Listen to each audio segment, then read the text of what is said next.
Hey everyone, and welcome back to the channel. Today, we're diving into a fault code that can be a bit of a head-scratcher. C1241, which signals a low battery voltage issue affecting your brake system. Now, seeing a brake system warning light pop up on your dashboard can be pretty alarming, right? Your first thought might be that your brakes are about to fail, but with this specific code, the root cause is often electrical, not mechanical. So, before you start panicking about replacing your brake calipers or master cylinder, let's break down what C1241 really means, what causes it, and how you can fix it.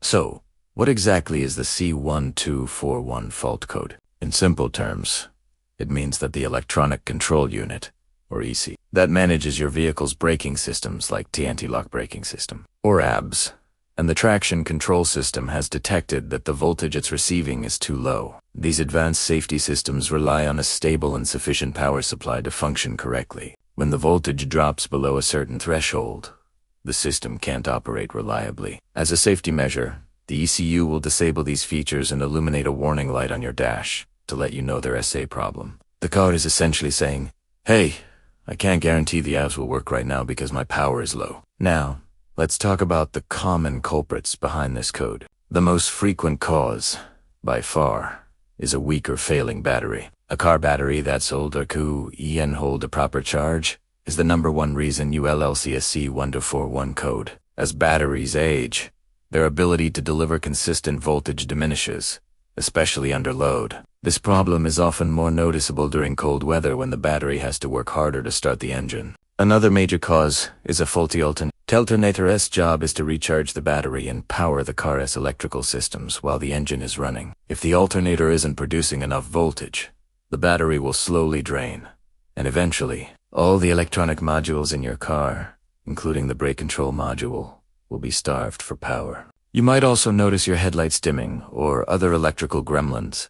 If the alternator is going bad, don't overlook the simple stuff either. Corroded or loose battery terminals can create a poor connection, preventing the full flow of electricity. It's like trying to drink a thick milkshake through a tiny, clogged straw. The power is there, but it can't get where it needs to go. Similarly,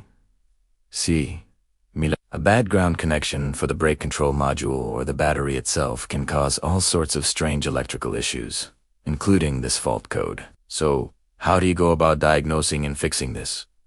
First things first, grab a multimeter. It's an essential tool for any electrical diagnosis. With the engine off, check the battery voltage directly at the terminals. A fully charged, healthy battery should read around 12.6 volts. If it's below 12.4 volts, it's a good sign the battery is discharged or weak. Try charging it fully with a battery charger and see if it holds the charge. If it doesn't, it's time for a new battery.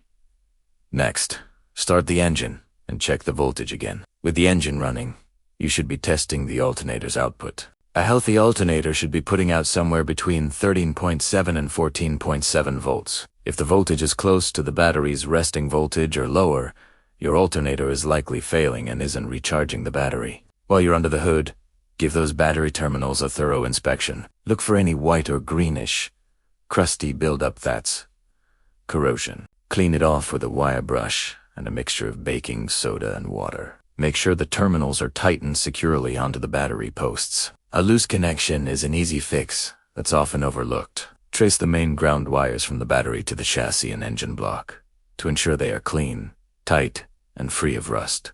Once you've addressed the power supply issue, whether it was replacing the battery, the alternator, or just cleaning the terminals, you'll need to clear the C1241 fault code using an OBD2 scanner. After clearing it, take the car for a drive to make sure the code doesn't come back. In most cases, restoring proper voltage will solve the problem for good. And that's a wrap on the C1241 fault code. It can seem intimidating because it triggers a brake system warning. But as you can see, it's usually a straightforward electrical issue. By following these diagnostic steps, you can save yourself a lot of time, money, and worry. If you found this video helpful, please give it a thumbs up and consider subscribing for more car repair guides. Got any questions or your own experience with this code? Drop a comment down below. Thanks for watching, and I'll see you in the next one.